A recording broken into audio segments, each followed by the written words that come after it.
pagsalig o pagsimba aron di ka mapulihan. Right? Kapansin kasi mo hinigugma, gibiyaan ang imo kadiyot or gibiyaan ang imo og pila ka oras, pila ka adlaw pagbalik na anay laing katapan or laing kauban. And that's the reality, right? So sa ato ang pagpangalagad ng DI, sa kamatuuran or kaluwasan nga ato nabatunan mga kapaglaon, ato ang DI siyang barugan or tindugan, ayaw higbiyain. Tungod sa kadaghan ng pagpila, ani nga seat or ani nga chairs nga atong ginikon or ani nga kaluwasan nga atong nabatunan, basig kung mabackslide ka o mawala ka, ani nga pagtuo, pagbalik na to, na ani pipuli ang nakalikuranan and wala na space para sa imuha. Kung sa kasing-kasing pa sa iyong niligugma, wala na space para sa imuha. Wala na kay lugar sa iyong kasing-kasing. Amen?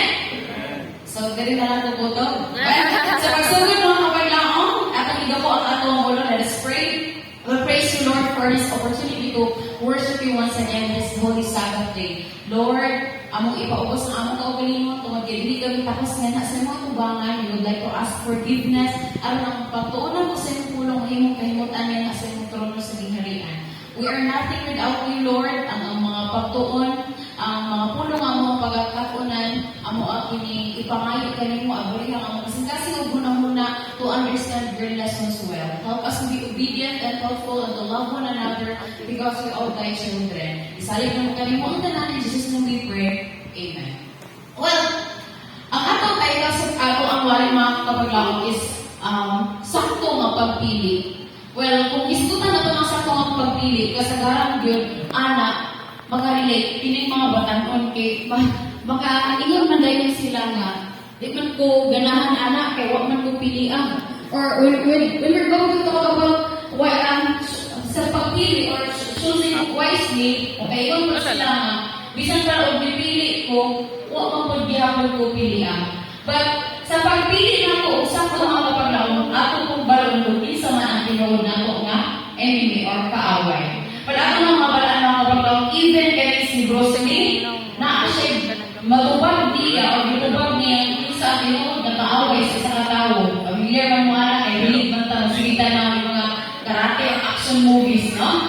Si Rosalie. Well, pag-answer din na mga kapaglaon sa kining ako ang speaker introduced. I just graduated bachelor's degree last year, actually 2024. So sa edo ko education nga kining profession. Well, naisang story nga ay isa ka magtutudlo sa isang eskwela na nag-teach siya o nasa mga young levels sa kinder or grade 3 na levels sa eskwelahan. One day, ang iyang ipamayo nga ipahimo nga activity sa iyang mga estudyante, kay magkuha sila one sheet of paper, then ang activity nila mga kapaglaon is to write the characteristics of Jesus Christ sa front page, and ang back page is ang characteristic ni Satanas. So after that, itagaan niya ang 5 minutes na mo-answer ang mga bata, so, and then i-process niya ang mga kabataan, so i-check niya ang papel. And you know what? Tungkol ako mga activity mga kapaglaon, na-touch ang kasing-kasing sa mga magtutulog. Tungkol kay pag-check niya sa front page, puro skip mga kinaiyan ni Jesus Christ, and sa back page, kinaiyan ni Satanas.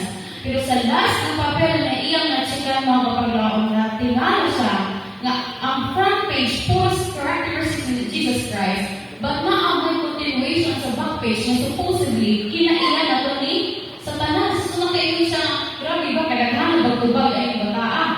Basta inaani sa frame ng paper na answer at ang kinaiyan ni Satanas. Pero sa pinaka-last na line mga kapaglaon, kinaiyan gihapon ni Jesus Christ ang gisulat sa mga bata. And you know what? Napansin sa mga teacher na naigisulat dito sa kanang wala tayo labot sa papel, basta na dahil na yung pinaka-last, no? Makantig sa paper. Mag-isulat sa mga bata na nakapatawag sa kasi-kasi sa magtulong ng kapaglaon ng ingon. Ano siya? P.S. I'm sorry, Mom, but I don't have time for Satan. Kung tungod ang kapaglaon, naroon ang mga bata. Hindi siya. Kaya siya magbagtog na di ay na wala isulat sa bata ang kinaiyan ni Satanas kayo siya. Wala siya panahon ni Satanas.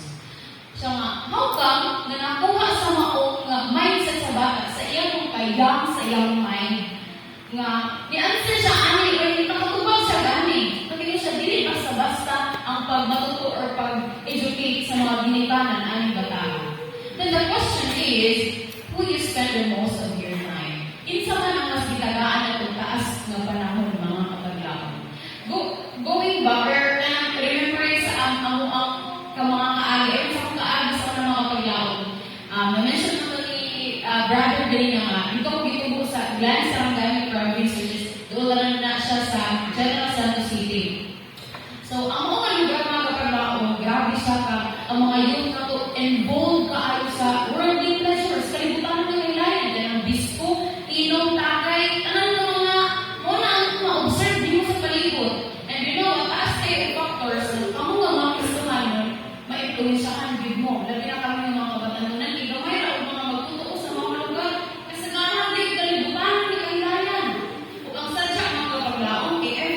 gilikanan. Kasagaran dili maayo gilimatan nga mahimo sa kabataan ang mapaulawan ang gilikanan. So tanan ng mga dili maayo gilimatan sa anak mga kapaglaon mo reflect din siya sa gilikanan. And then maamis ka sa mga story sa kabata kay ngano ang sa iyong gingon, I'm sorry mom but I don't have time for Satan. Pero sa maong community nga asa ko magkibok, maingon ako gikan sa gilikanan hangtod sa mga kabataan, taas jud kay silang panahon kay Satan. Well, our Bible verse this evening mga kapaglaon, isa sa favorite na Bible verse, or atong text this evening, makita siya sa Proverbs chapter 28, verse 7 and ingon, it makes good sense to obey the law of God, but you disgrace your parents if you make friends with worthless nobodies. So, ano ka? Si bisan kinsa nga anak na nagbantay sa kasubuan mo, unsa mahimo mong ialamon apan kadto nakikipag-uyog sa mga ulitan, nakipag-join sa kalibutan ng kahilayan, unsa nagpapaulaw sa iyang ama. So, kung isipon mo mga kapaglaon, kung unsa ang di may binumatan sa anak diri sa kalibutan, mapaulawan ang gilikanan gali ang mubayad sa damages, ang gilikanan ang mapaulawan tungod kay wala na tao sa tina ang anak, then how much more mga kapaglaon atong ang mahal na ito sa langit. Well, kung ang atong kinabuhi, kung ang anak makahimo o dili maayo mga kapaglaon, kaya masimang sa dalan na dili maayo, kinsa man di ang atong ibig. For example, ang parents or atong mama at papa na ay gihatag mo coffee or balakod pero wala na ito sunod ng mga anak. So, kung sa mga ko sa mga ang manakot yun ang gilikanan. Pero kung ang akong future, kung ang kinabuhi, masimang sa dili maayo madalan, isa di ang aking blame anak mga kabatanunan. Isa man ang atong isisig anak nga mga kadautan sa kong kinabuhi, atong gilikanan ba ang komunidad, silingan, ang ato ang mga isuon, kinsa man nga daotang elemento or masamang elemento dira ang government or kinsa ba mga witchcrafts dira ang ato ang isisi mga kapaglaon. So dala ko na ako sa usa ka istorya mga kapaglaon sa kinabuhi ni Samson. So familiar man siguro kayo tamo mga batan-on o mga kabataan nga si Samson, sa ganito siya ang nasulat sa Bible or character sa Bible nga husgan. So, wala siya lain na nakapilid niya o nakabuntog niya. O kinabuhi ni Samson, sa panahon niya, naabot na siya pagkabataan-on, itang mga kabataan-onan mo, hindi niya isa na itong bantayan. Kaya dira, kita biktima mo na yung tawag nga, gugma. Mga biktima kita sa gugma. Mga biktima kita, right? So, matutan nila, kung ang bataan-on daw, di madala sa kwarta, dito sa kwarto. And of course, mga paglaming anak, ang hitawag sa kinabuhi ni Samson. Si Samson, nahigugma siya ni Delilah, pero wala siya kabalo nga spy, or kanang, sa tawagan ng Bisaya si spy, siya ang murag, sa kalaban, bakampi sa kalaban, para baloon, kung sa sikreto ni Samson. So, sa panahon niya, nahigugma si Samson kay Delilah, nagka-relasyon sila, nagkuyog silang buha, giingan si Delilah sa mga Palestine, sa kalaban ni Samson, nga patug-anan si Samson kung sa sikreto sa iyang usog, or kanang sikreto nga mawala yung usog, tagaan ka ng magbuwan ko sa 100 nga silver, na which bayad ni sa Philistine kay Delilah. So, giingan ni Delilah si Samson. Samson, o sa sikreto sa iyong usog, giingan ni Samson ka, kanang talin lang kung bago nga kanang bago, kay Bisaya na, so bago sa umakwalo sa English, kanang bago nga, wala pa siya na uga, pagkahuman na wala ang kusog. So, gitalingan sa Delilah, pagtulog niya. Pero bisingin ni Delilah, ang mga Philistine, Samson. Agoy ka, grabe ka. Tapos gani Samson, mula na ang mga thread o mga kilo, ang iputol niya ang mga bakod. Nasuko si Delilah, ano siya, sa magiging sikreto, ang gingon ni Samson, yung kaluha o sa talian siya o bago nga, robe or pisik. Pero sama sa una nga nakikabot, maulog hapon mga kapaglaw. Ikatulong niyo si Samson nga sa labi ng iyang buhok. Pero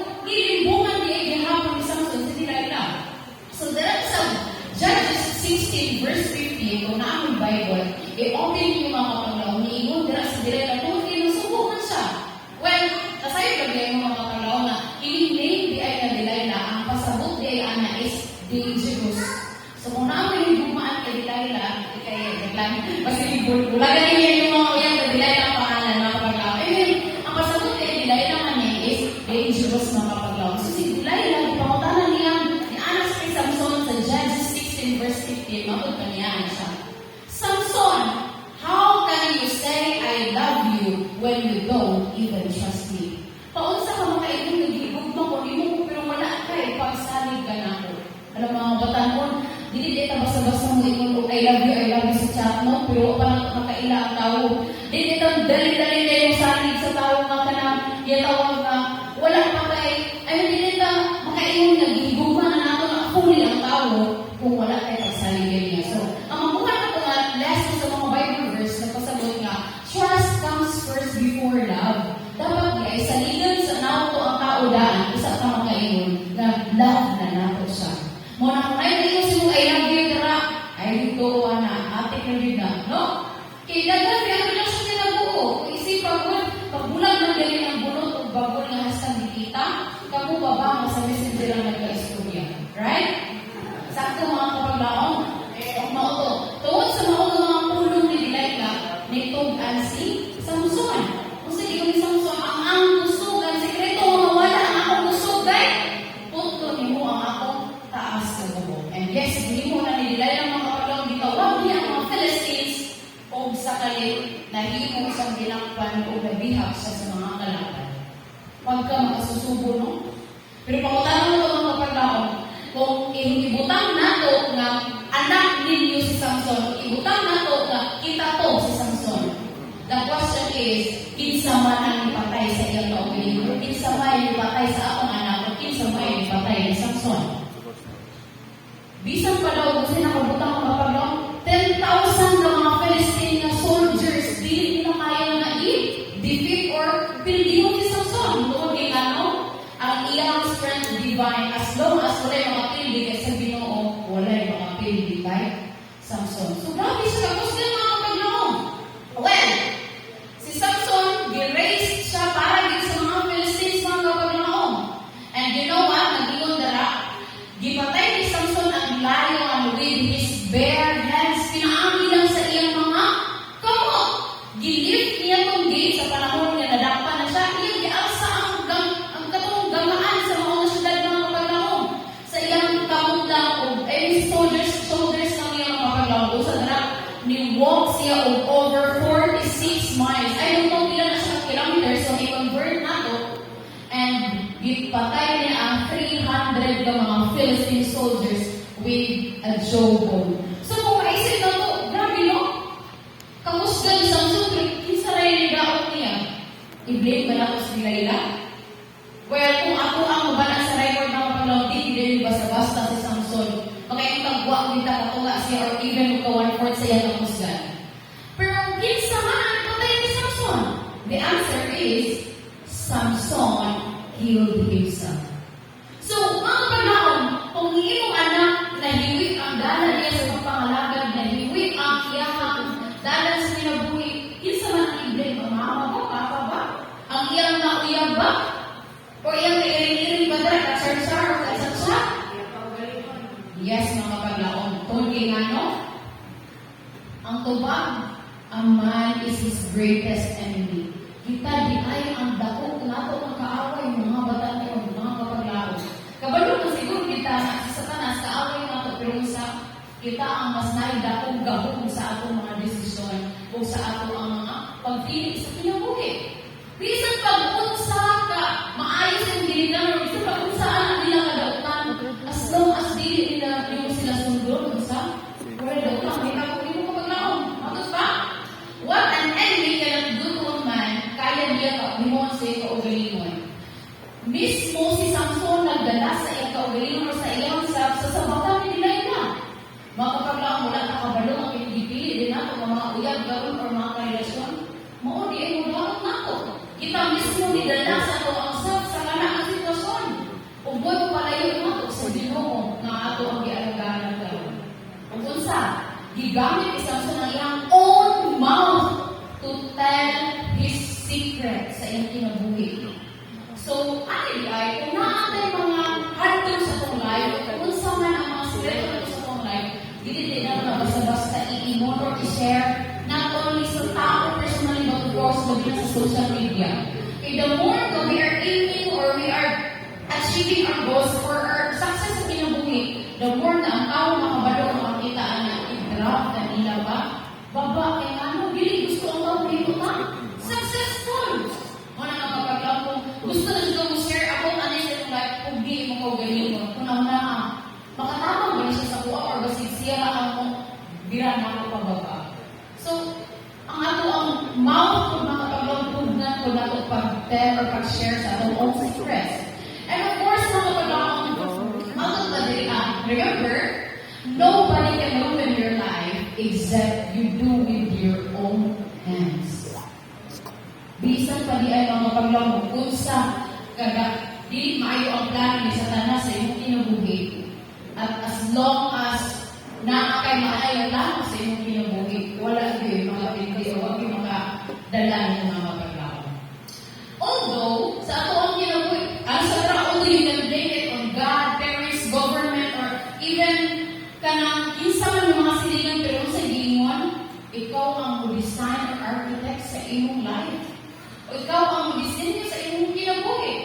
O hello to me, na imong kaugalingon o ng imong pinaka-lamo nga kaaway.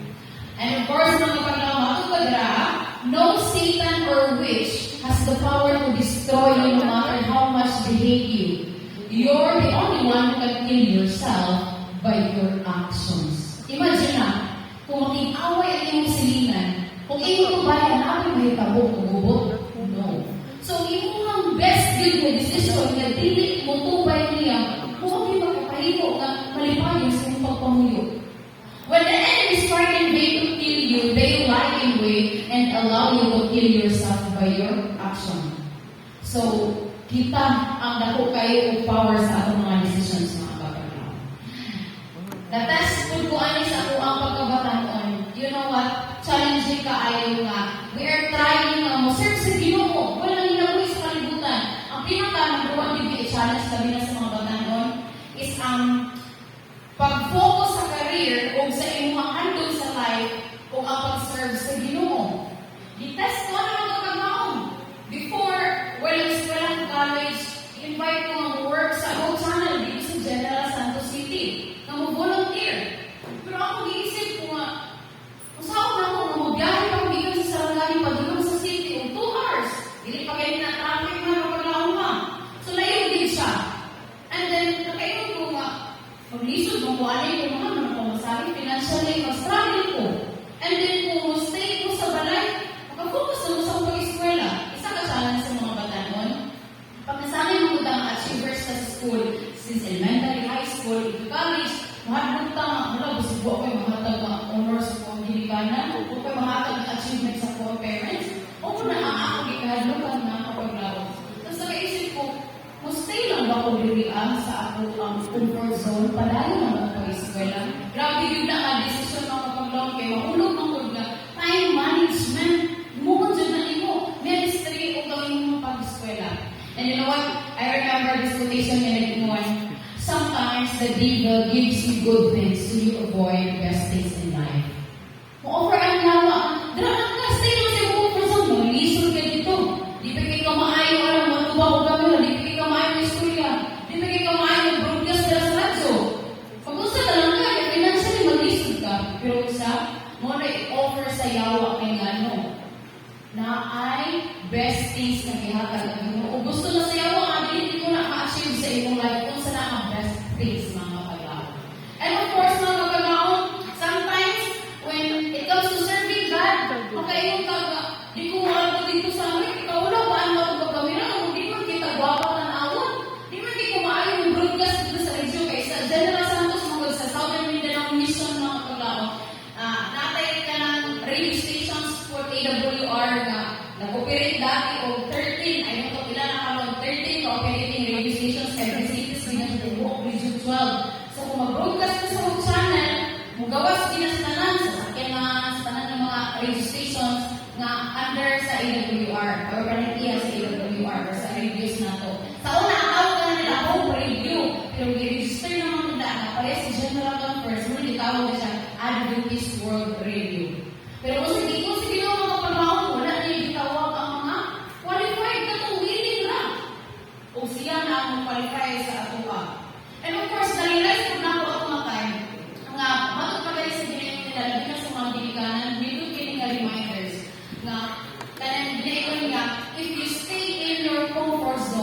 why you will fail. So, kailangan mo nga, imong anak, ipagawas niya sa iyang comfortable ni zone, iyang naa sa balay, ipagawas din mo siya kay nalo dito siya mag-grow, dito siya mas daghan o makatulad, dito niya mas makilahan din sa unsa di kanya relasyon niya na sa Ginoo. Ingana mga kapatid.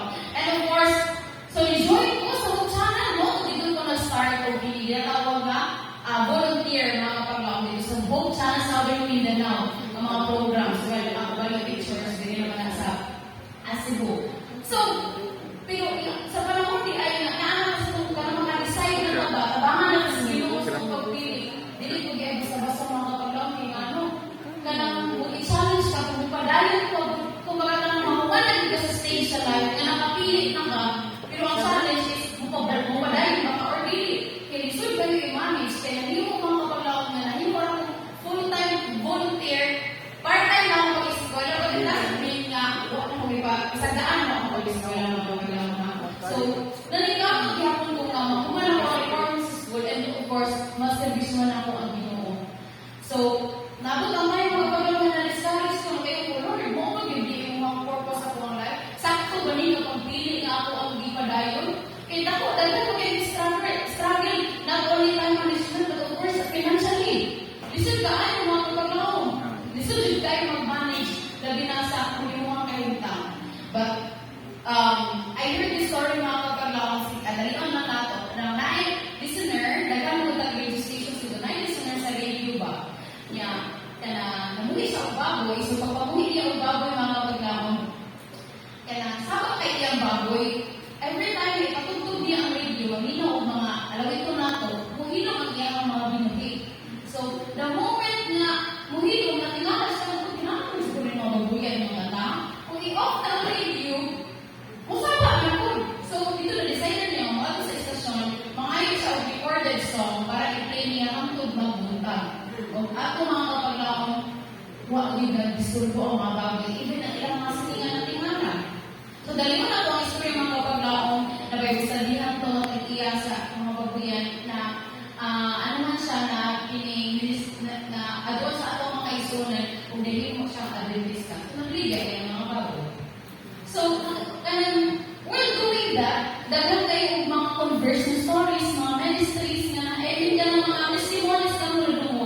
And then, kami nga, naka sa ministry, nakainin nga, kami na mo useless lang ni ako, hindi mo, kami na mo, nagkapoy-kapoy lang ni anong video ministry, pero wala kayo kabalog, dagan di ay ka-ano na-expire, dagan di ay ka-ayong mga testimonies nga, wala na ako nalungog, o pinaagi ang story ng kapaglaong, padayon ko sa mga bulatong, Lord, naagi siguro di ay may purpose. O kaya mo, di ay may, sakto di ay may pagpili nga itong mga gihadag sa kuwag. You know, mga batanon, may ako, wala ko kayo na ako na-enjoy akong pag-eskwela. Pero, dili ikabaylo ang experiences na ako ang natunan ikan sa ministry. Imagine na, magkatagaw ko sa tipo, Mindanao, or asa man niya dati, dito sa Philippines, although dito yun yung focus.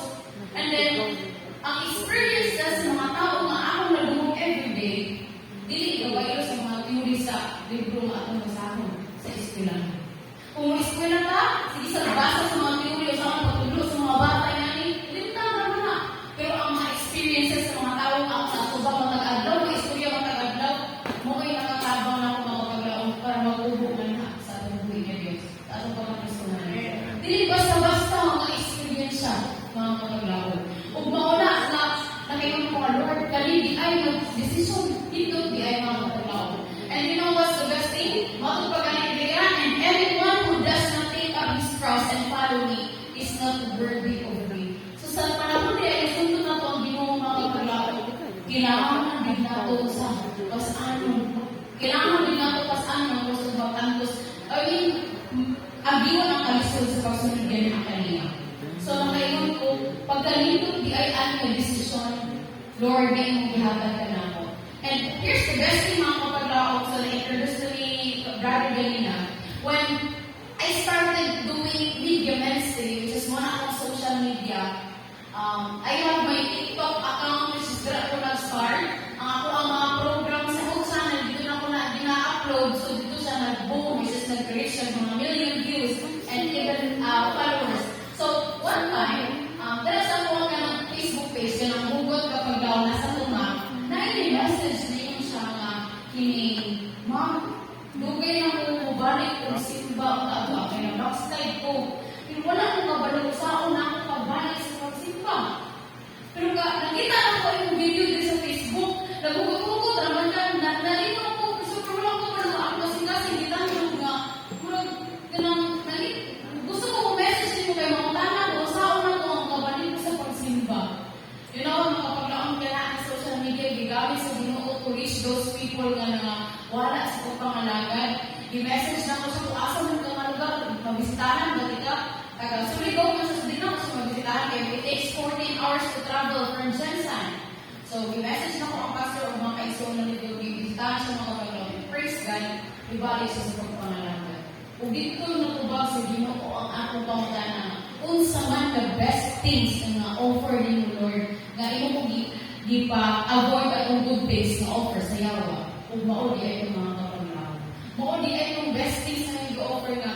Kung baga, himuon din ang niyang instrumento sa pinaagi nga, wala ka kabalo unexpectedly. And every mga kapaglaw, wala ka nag-expect na maudi ay ni Lord, ay yung purpose. O through the social media mga kapaglaw, ni-reach siya sa mga nagkalalagay din nag-view ka mga time, pag-boom niya, mostly ang mga viewers sa ito ang Hope Channel, AWR, halos mga non-Adventist ato na time. And siguro magtuwag na pa siya.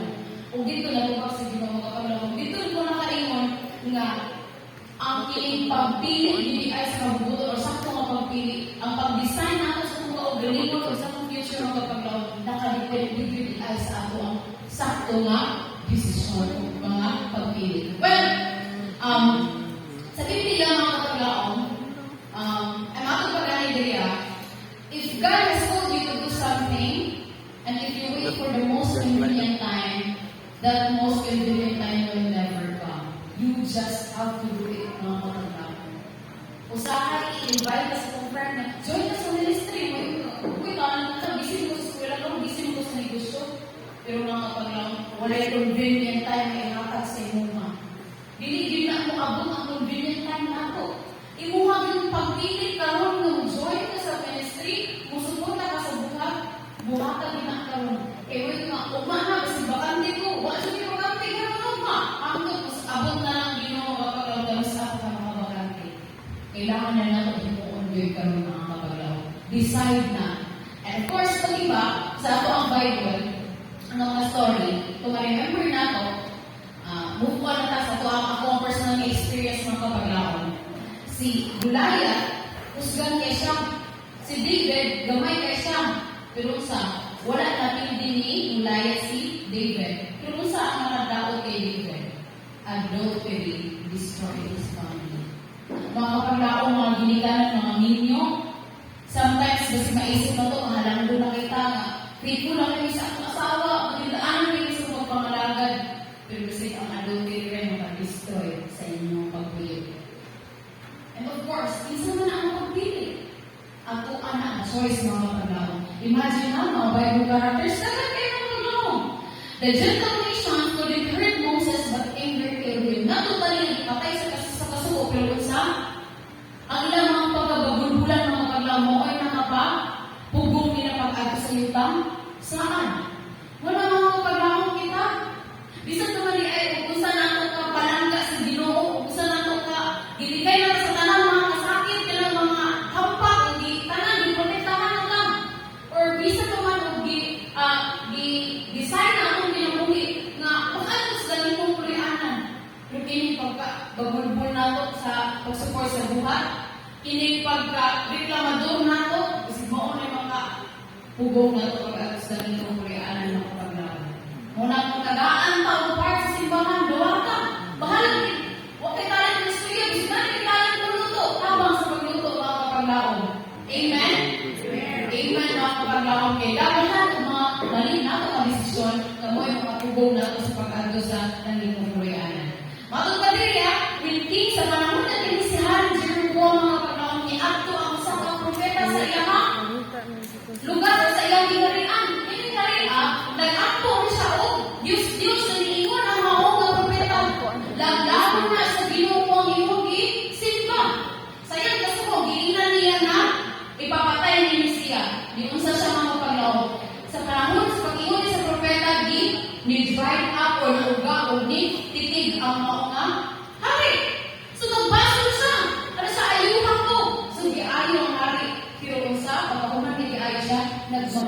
gihapon sa mga kapaglaw. Kasi naabot tayo, anak, pinaiyak. Ipahinunduman, Ginoo, gitagaan kay sakit, daghan ang mga pagsulay, nabangkang na itong negosyo, kung sa man mga klase ng mga challenge sa itong life. But later on, nagmagalit gihapon na. Remember ko dati sa mga pagpanahon sa linog, gusto ko yung linog. Katong pamilya nga, dugay na kaayo, wala na simba, magkaroon, tingalan ko pa uma, nagpanon sa simbahan kay, nalimba, nakamangon. Pagkahuman, sulpunan, ako, wala ko ni balik simbahan. Mga kapaglaon, basta naatay kinaiyak na inanak ko. Sama sa mga hari. Nagkapilan ng mga pamilya, pero ang ato gihapon o desisyon, ang ato ang design sa itong magaling mo, kapag ang kapaglaon sa, ang ato kaugaling ng ato, your greatest enemy isn't outside there. It's in you. Naasa ako ang mga kapaglaon. Mali na desisyon, mali na pagpili, o mali na dala na atong gilangkon. Matong pagkani, kill that sin before it kills you. Natutali na, pakirin ko sa kapwa makipatay, sa bago ko sa kapwa pagkakasumbagan. But it says there, mga kapaglaon, na samtang na hindi maayon nato kung mga minamatan ka ng sala, ang dugay na disiplita ng mukay na mapalayon na sa mga pangalan sa Ginoo.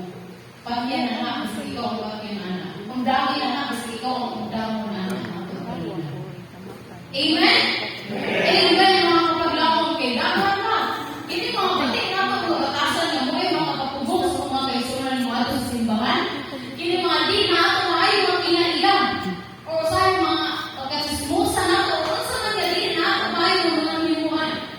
Kasi mga oras ay magabalag-lag na ito mga kapaglaon. Nakita kasi sa kalisod may tanong, pag mutulog siya, dali na nakot yun. Pero kung gana ka, kinailan mo, or gana ka sinipitan mo sa ladugan na ito, kung di gamot na namayag sa iyo ka, lisod na kayo ang dahon, kung ako na sa kanila, kung dugay na mga bisyo, lisod kayo biyaan. And of course, ato ang nanunduman. Not only mga palawan, mga ko nga, awakan ko na igo, akong giingon yung paglawan din na nga, na-adultery o isa pa to. Pero igo ta, din mga kapaglawan sa, millions are killing themselves, so what they eat? Igo kayo ta na mga paglawan. Makaingon ta nga, maayon akong kinaiyaw, ako na igo ato. Pero sa, itara ang hinay-hinay o dahil sa mundo ang pinagtito sa ako. Di mga kapaglawan. Luwas na kita ako na, dali na mention, pero di mga pagdapat yun, mga kapaglawan.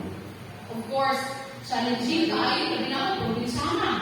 Pilit ko, nagtubok, hindi sa manimanay na fresh ang food, fresh ka na, wala sa mga preservative.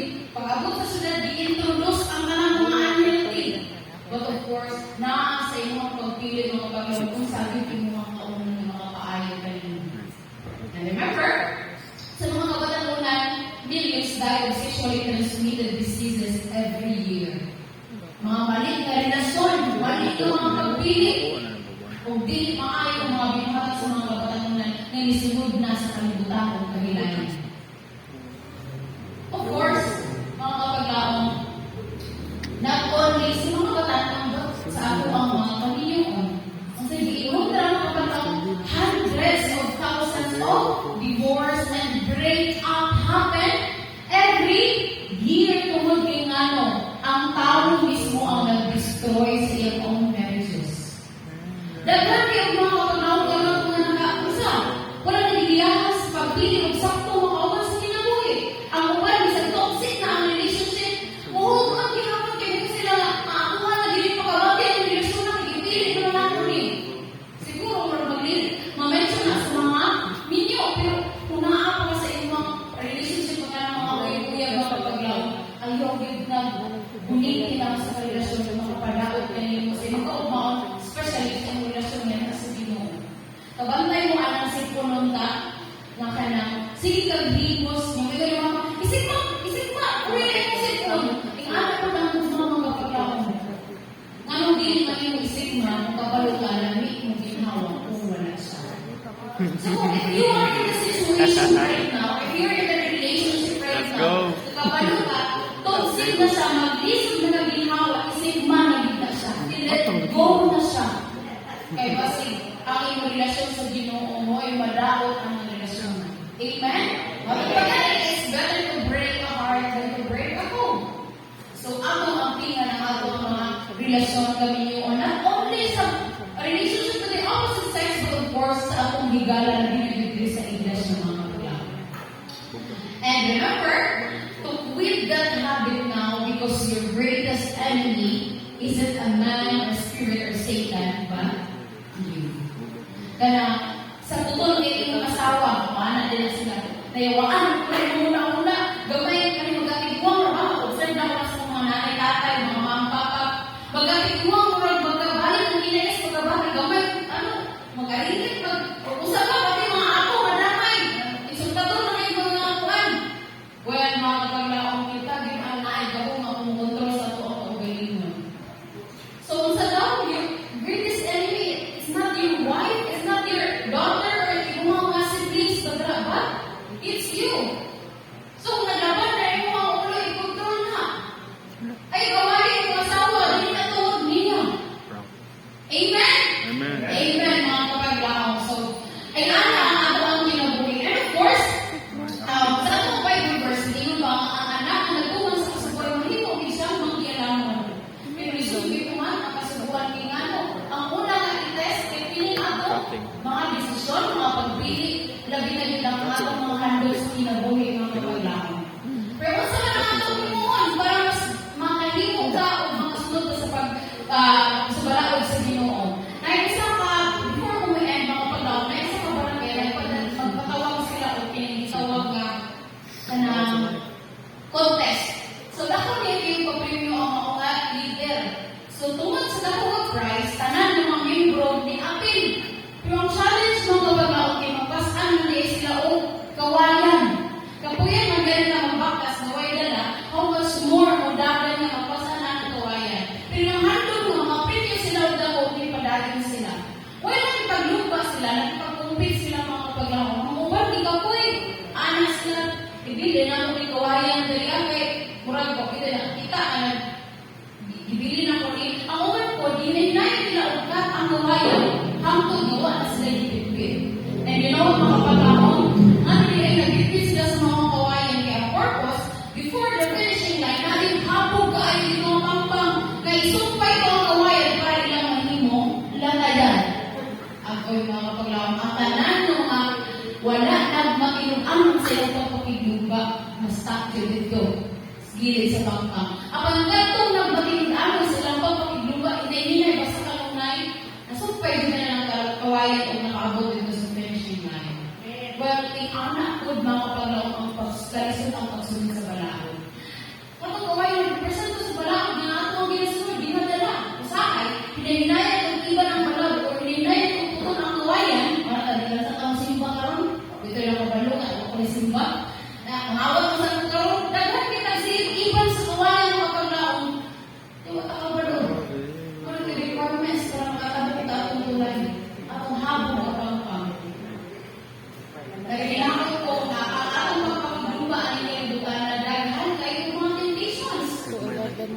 Labi na yun sa atong career, sa atong decision sa life, not only ang atong family, but of course, labi na sa community, na mo yung influence natin sa kalibutan ng ilayan. At yung mga ipagluba sa kalibutan, ano na, di mo pag-uban na, ibahan sa na yung buhay sa simba, panangin lang sa imuhang, ano dito, boss nga, absent lang sa karon, or panangin lang sa pastor, absent sa karon, sa simbahan, mo na yung kasagaran, i-mention nila. Well, mga kapaglaong, ang ano sila mga challenges sa ito ang pinabuhi. Ako rin panikamutan ako na ako ay sumapasta ng kawayan, ako sumasunod ang balago ng mga imbaan. Not only mahirap ang pag-ialaman ng mga imbaan, but of course, unsa, mahirap ang pag-ialaman sa pagsunod o pagtuman sa pagbubuto ng buhay ng Diyos. Ang ating kinabuhi aning na kalibutan sama sa pitaka mga kapaglaong. Nga, imagine, kung wala ang pitaka sa simbahan, kung mga faithful at umauban, makita dyan na. Pero kung ang atong pitaka mawala sa kalibutan ng kailayan dito sa diskuhan, at kung tanan ng mga pakigbugoy-bugoy sa kalibutan, I'm not sure kung makitaan pa rin mo. For sure, bring home na din ang mga kapaglaong. So, anak po ang ato ang pagpanginabuhi, anak po ang ato ang life, mga ikuyog ni mo dito sa mga batanon or mga batanon sa mga katawhan nga natin pabugoy-bugoy sa libutan ng kabilayan. I'm not sure na kung mawala na yung pinabuhian ay kalibutan na pagbalik sa dimo, iyan na ng mga batanon. Well, kung pareho, tapos kita ka mga kapaglaong na nawala sa simbahan, na nagkinabuhit ka mga mag-faithful na tinutano ng ato ang kauban, nagservisyo ka niya o binidikit ato ang life sa pagpamalaki ka niya. Kung mawala ang ato ang tinabuhi ng kalibutan ng mga kapaglaong, for sure, sa pagbalik sa Ginoo, iyahan ang mga kapaglaong. Amen? Amen. Amen, mga kapaglaong. So, in this world,